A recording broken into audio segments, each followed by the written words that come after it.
everyone. In this video, we are going to learn a special case of differential equation, that is the Clairaut differential equation.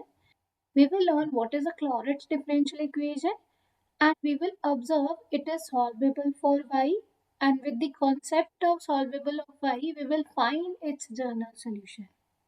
Starting with the general form of Clairaut equation, a differential equation of this form is called as a Clairaut equation, where P stands for the derivative of y with respect to x. As it contains the first order derivative, that's why it is called as a first order differential equation. Here we have the function of P. Due to this, we can call it as a higher degree differential equation. Also note that y is already expressed explicitly as a function of x and p. It means this equation is solvable for y.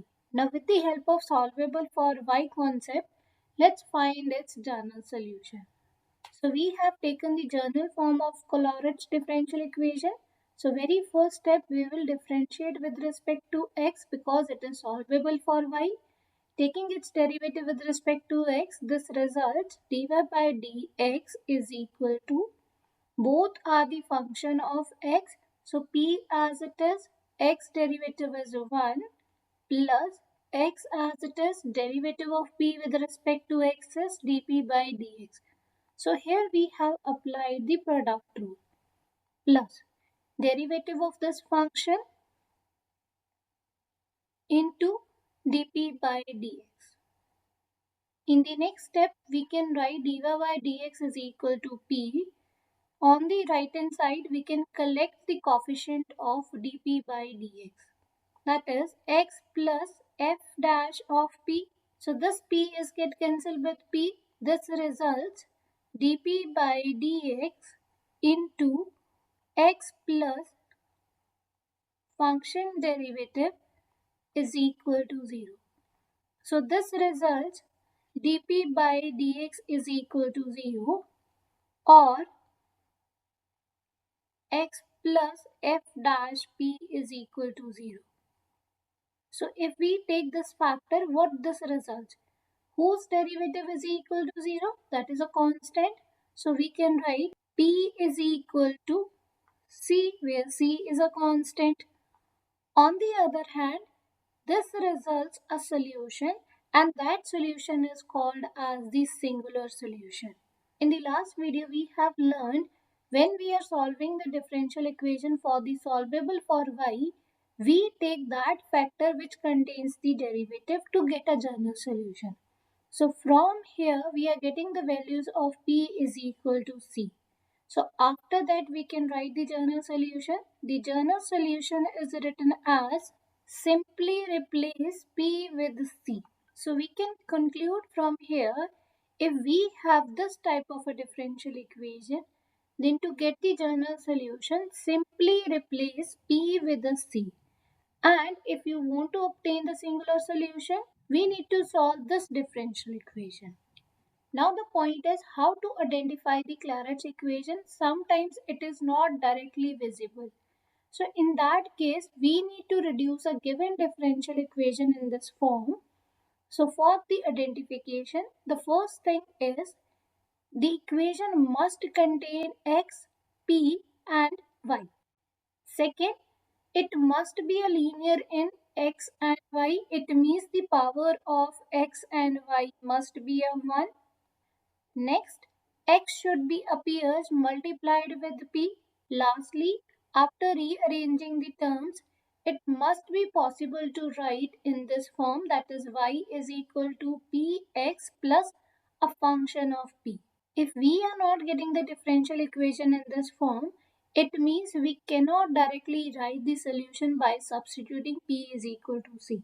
Now by using examples, let's apply these identification rule. Can we write the given differential equation into the Clairaut equation?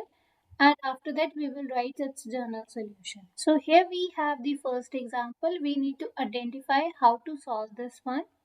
So clearly this is in a Clairaut form. Why? Because the power of y and x is 1 and x is multiplied with p, and the rest of the function is only depending upon p. There exists no x and y. So we can write, as this is in Clairaut form, therefore replace P with C in a given differential equation to get a general solution. So what is the general solution in this case? The general solution is equal to y is equal to c into x plus under root a square c square plus b square. Taking one more case, think whether this is in a Clairaut form. No. Why not? Because we are not getting explicit value of y. Very first step, we need to create a value of y. For that, we can take this term on the right hand side and rest of the terms as it is, and then divide with p. It results x into p plus a by p. Now think, what is the power of x and y? That is 1. X is multiplied with p, and this remaining term is only depending upon p, where a is a constant. It doesn't include x and y. So again we can write this is in a Clairaut form. Therefore the general solution is equal to y is equal to x into c plus a by c, or you can also replace c here. Taking one more example. Again, this is not in a Clairaut form. We need to check it. Can we create it? So first we need to write the value of y. So we can take log on the left side, and this becomes e raised to power p because the anti-log is exponential. That is equal to p into x minus y. This can be further written as y is equal to px minus e raised to power p. Now power of x and y is 1, x is multiplied with p, and this extra term is only depending upon p. So clearly this is in a Clairaut form. Therefore the general solution is equal to yx is equal to c into x minus e raised to power c. We have just replaced p with a c. Taking one more example. In this case, very first step is we need to create a p form.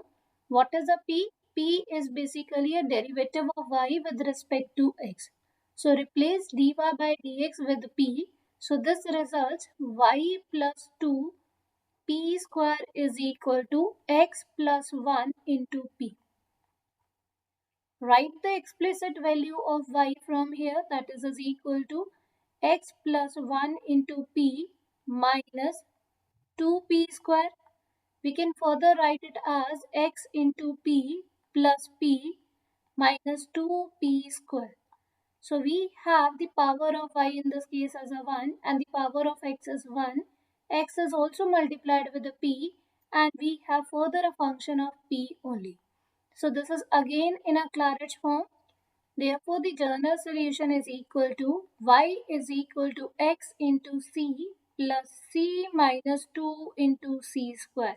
Simply replace p with a c. Taking one more case, we need to solve this differential equation. Check it before solving.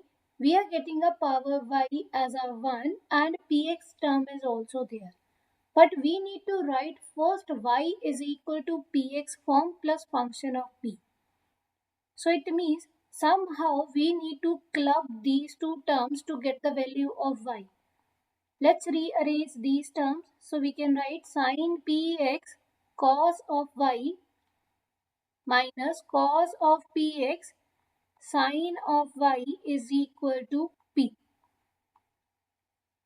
So we can use here identity, that is sin a cos b minus cos a sin b. That can be written as sin of a minus b, that is sin of px minus y is equal to p.